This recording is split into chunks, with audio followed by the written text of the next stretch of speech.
It is another season of the Bark Tank, presented by Sugardale. Thanks for being here, friends. My name is Andrew Siciliano, back in the home office today after the Browns fall to the Bengals 17-16 in the home opener, week 1 at Huntington Bank Field. It was gut-wrenching. It was a punch in the gut. It was a kick in the... It was all of the things that you thought it could be. But there's a lot of positives out of that game as well. I'm not just trying to sell you sunshine. Let's lay out what we're going to do every Monday. Like last year, we're going to be here every Monday telling you what we saw from the booth. Yours truly, Nathan Zagur, Gerard Sherry down on the sideline. And we're going to try to give you the facts, the truth, and look ahead to week number 2 as well. When it wasn't good, we'll tell you it wasn't good. When it was great, we'll tell you it was great. When we think there's a gray area in the middle, we'll tell you there's a gray area. There's a lot of good to take from that Browns loss. I'm not saying that you should start keeping a scoreboard for moral victories. I'm not. They lost the game. They should have won the game. But there are just a couple of little things that didn't happen. And if they did, obviously, like hitting a field goal and an extra point, they would have won the game. It's time to move on. I have a quote from Kevin Stefanski on his Monday presser. The disappointment is real. What's also real, and I'm paraphrasing, is that it's Ravens week. And the Ravens will be joined by Qadry Ismail coming up in a second. The Ravens had, you thought the Browns loss was heartbreaking? Did you watch Sunday Night Football? Exactly. The Ravens had a 15-point lead with 4 minutes remaining. So what you have on Sunday at M&T Bank Stadium, 1 o'clock, join Nathan, Gerard, and yours truly on the University Hospitals Cleveland Browns Radio Network, is 2 teams that know they should have won their Week 1 games. How that plays out, we'll see. Let's focus on the kids, can we? Because the kids are all right. That's my takeaway from the game. We could beat up Andre Schmidt if you want. Yes, you make the kicks, you win the game. There are a lot of other things that could have gone right, however, where it wouldn't have come down to Andre Schmidt. Let's run down what went right. First 3 plays of the game. That is when the Browns have the ball. Bengals had the ball. They marched right down the field. A lot of things the Browns defensively did on that drive. It was the Chase Brown drive. They cleaned up afterwards. And from that point on, they pretty much shut the Bengals down. But the first 3 offensive plays of the drive, when the Browns get it back about midway through the first quarter, it went Sampson, Fannin, Bond. Get used to it. Sampson, Fannin, Bond. Rookie, rookie, rookie. And that drive ended with another rookie, a guy that just got here a week ago, Rocket Sanders, Raheem Sanders, punching it in with a 4th down conversion. His second 4th down conversion on that drive. Get used to the kids performing and performing well this year. And the same goes for Mason Graham, who Kevin Stefanski said on Monday played a very good game, and for Carson Schlesinger, who was all over the field. Schlesinger led the Browns in tackles with 8, and he had a key pop on Chase Brown on a 3rd down late in the game in Browns territory when the Bengals were driving. Brown motioned out of the backfield into the slot. They ran a little switch release. Coming across the middle, he had it. He looked up. He saw Carson Schlesinger. Bam, clean hit with the shoulder. Ball comes out. And that forced Cincinnati to kick the field goal. So, my point being, they all played great. Let's break down Fannin a little bit. 51 of 71 snaps. And by the way, when I say great, I'm not saying that they couldn't improve. They can and they will. Fannin, 51 of 71 snaps. He led the team with 9 targets. He had the wildcat, snap as well, where Flacco motioned and Fannin got into a shotgun position right behind Ethan Posick and ran for like 4 yards over left guard. Sampson, by the way, made the first guy miss nearly every time he caught the ball. Fannin, go back to him, his 7 receptions, and Tyler Warren of the Colts also had 7 receptions, is a new NFL Week 1 record for rookie tight ends, most ever in Week 1 for a rookie tight end. Harold Fannin and Tyler Warren of the Colts yesterday was 7. Last year, Brock Bowers had 6 for the Raiders in the first one. And really, if you look at that opening drive, this to me shows you what Dylan Sampson can do. There is a play in which it was the second quarter already because the Browns are going right to left on your TV screen. There was a play in which Sampson lined up in the backfield. He chipped to help Jack Conklin with Trey Hendrickson. And then he went to the flat, caught a check down, made the first man miss, and got 8 yards. Now, there was a penalty on that play. That was when Hendrickson went under the chin of Flacco, and so they threw the flag on the Bengals, and the Browns took the penalty there, and the play didn't matter. But what Harold Fannin did there is so encouraging. I'm sorry, what Dylan Sampson did there is beyond encouraging because he helped in the protection, he got to the flat, he made a man miss, and he got 8 yards on a play that should have been going for nothing. And that is what that kid can do. Cedric Tillman, yes, I know that he could have caught that ball and it led to the pick at the end of the game that, for all intents and purposes, end the game. But that opening drive, Cedric Tillman, strong hands on the sideline, hands catch, falling out of bounds, holding that ball. That's the guy that we know he could be. And the touchdown is the guy that we know he can be. Jerry Jeudy, numbers weren't there, and yeah, he had a drop that led to a pick. He also drew 2 DPIs on the opening possession of the game. Bengals had 4 penalties on that opening possession, and all of that led to the touchdown. If you can take the Browns' second half defense and their first possession offense and put it together for 4 quarters, you have a winning football team. Problem is, obviously, you can't just pick and choose everything that went well and throw away everything that went poorly. The Bengals had to wait 30 minutes after they scored their first touchdown, Chase Brown, 30 minutes of clock time, real time, before they took another snap because Joe Flacco killed the remaining 7.5 of the first quarter and ate into the first 2 minutes of the second quarter before the Browns scored a touchdown. Thought David Njoku played well, 61 snaps.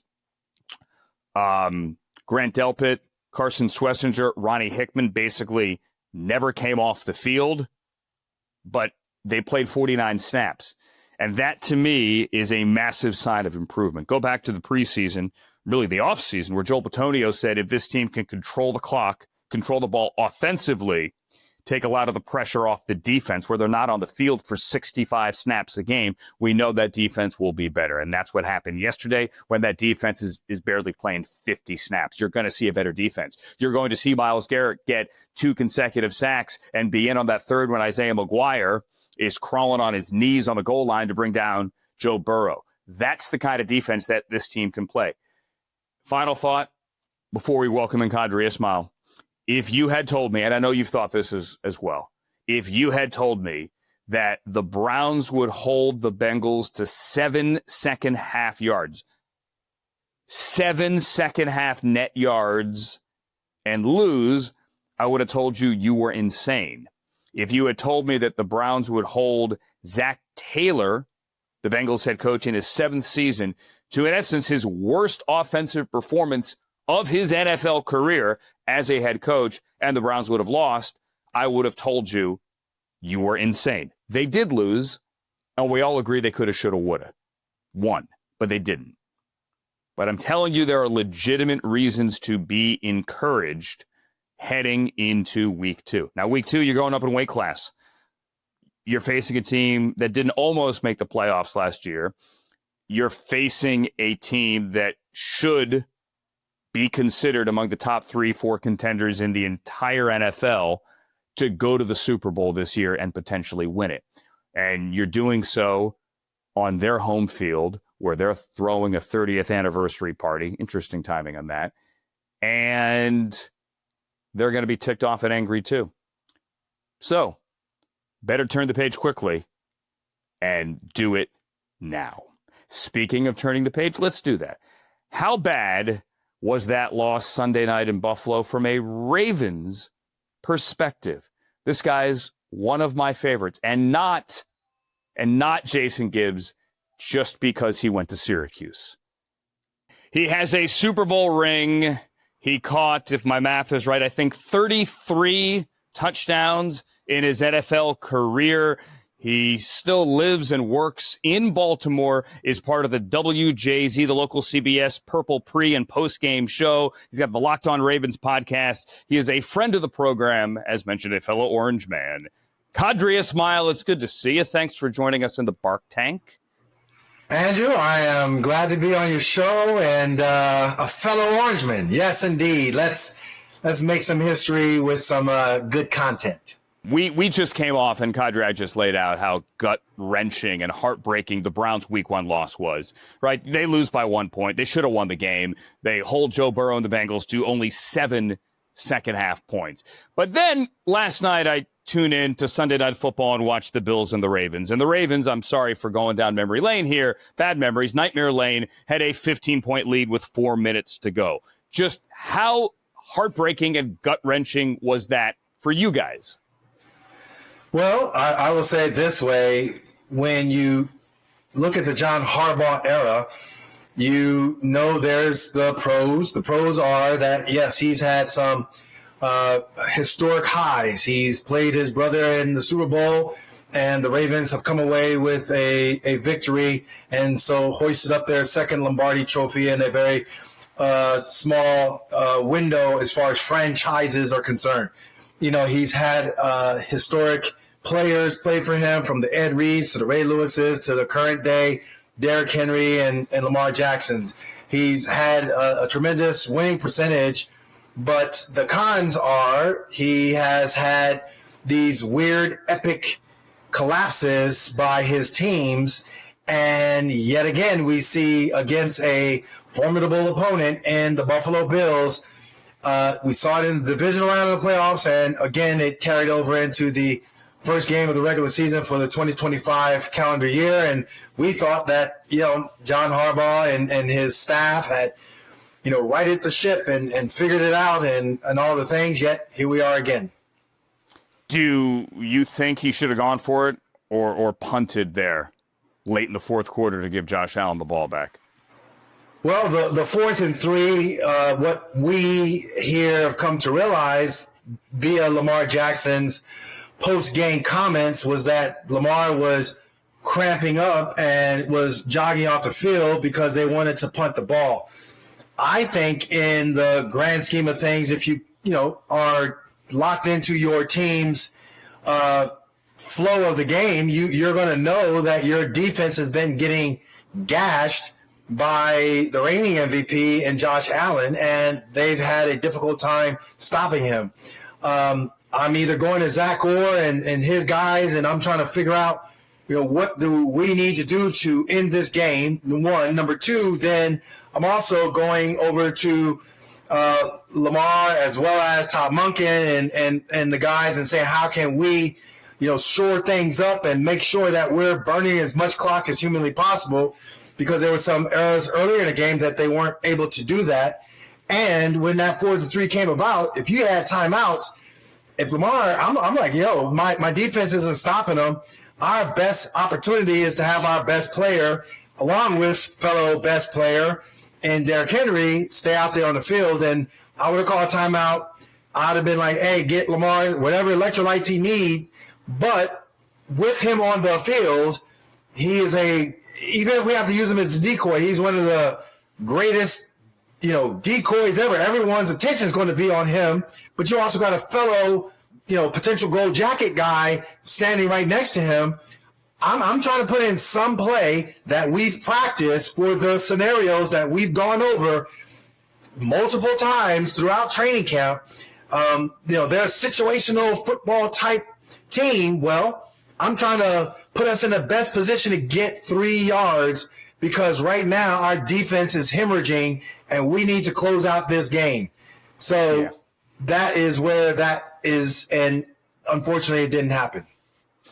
So many times, to your point, over the years, I mean, I can't even count how many times we've seen Lamar emphatically on the field waving his hands like, no, stay. Like, I got it. We're going for it on 4th down. And seemingly, it's Harbaugh basically going, okay, I changed my mind. I got it. You got it. You're good. Stay out there. We did not see that clearly. Josh Allen got the ball back and they marched down the field. Kevin Stefanski was asked a couple of different ways today.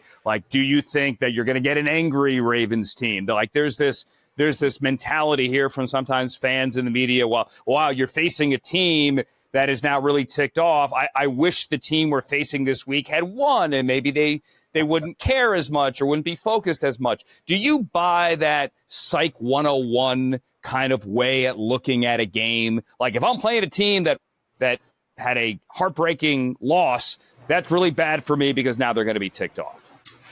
The thing is this: pro football is pro football, and so you're going to have a ebb and flow of emotions, ebb and flow of good and bad plays. But the good teams, they know how to win games. They're not jumping off sides. They're not making boneheaded pass interference calls. They're trusting their techniques. They're, just because it's crowd noise, I'm still going to make the right block. I'm not going to, sit there and say, well, who do I block? And look like I'm blocking someone when I'm not blocking anyone. All those things, they know how to do that. And so for Kevin Stefanski, he's like, man, I don't care. We're coming off of a loss. I'm trying to get my team a victory.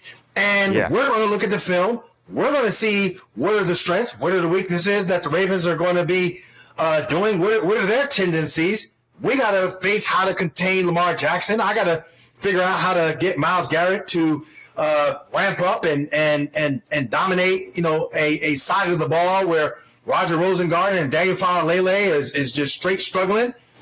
And so, all of that is what he's thinking about, not necessarily us on the outside. Well, did you see what happened up in Buffalo? I think it's going to be this extra motivation that now the Ravens are suddenly going to play their best football. Okay, well, then that means that, the Jets are going to be amazing. No, they're not. They're going to have to go out there and they're going to have to earn their victory. That means that, the Bengals, who literally are sitting there by the hair of their chinny chin thinking that, man, we got away with one. We're just going to all of a sudden be just gangbusters. That's not happening. And the Chargers are sitting there celebrating, yet at the same time, the Kansas City Chiefs are like, mother of pearl. We got to recognize what we need to do better. There are going to be teams that are going to rise up, and there are going to be teams that are going to just be what they've always been. I think the Ravens, according to their history, will have a tough time against the Cleveland Browns. We could talk to Joe Flacco narrative in a minute if you care to, but I think for whatever reason, a John Harbaugh team always has its issues against the Cleveland Browns. All right, let's talk about Joe Flacco.